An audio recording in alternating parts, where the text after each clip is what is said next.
Imagine this, you win the lottery. Overnight, you become a millionaire.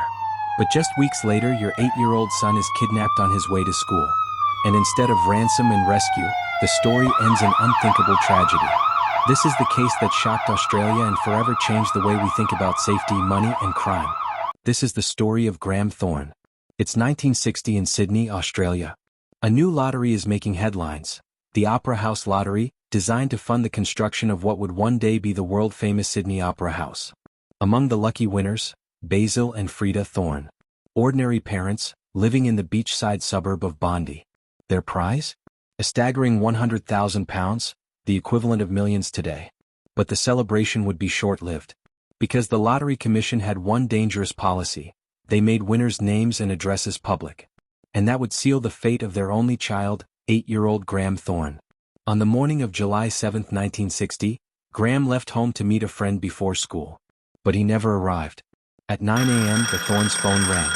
A man's voice delivered a chilling demand: £25,000 ransom for Graeme's safe return. No police. No mistakes. Or they'd never see their son again. Days turned into weeks. Hope slowly faded. And then, on August 16th, the worst was confirmed. Graeme's small body was discovered, wrapped in a blanket in bushland at Seaforth. He had been suffocated. The police launched one of the most intense manhunts in Australian history. Clues began to emerge. Fibers from a rug clung to Graeme's blanket. Soil and plant matter pointed to a very specific suburb. Witnesses reported a suspicious car near the Thornes' home. But the investigation was clouded by red herrings, false confessions, scammers, and countless false leads. Still, forensic science, primitive at the time, pushed forward.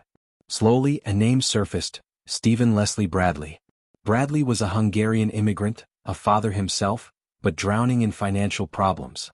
To him, the Thornes' lottery win wasn't good news, it was opportunity. He planned a ransom. But when Graeme recognized him, or when things spiraled beyond his control, panic set in. And in that moment, greed turned into murder. Bradley tried to escape.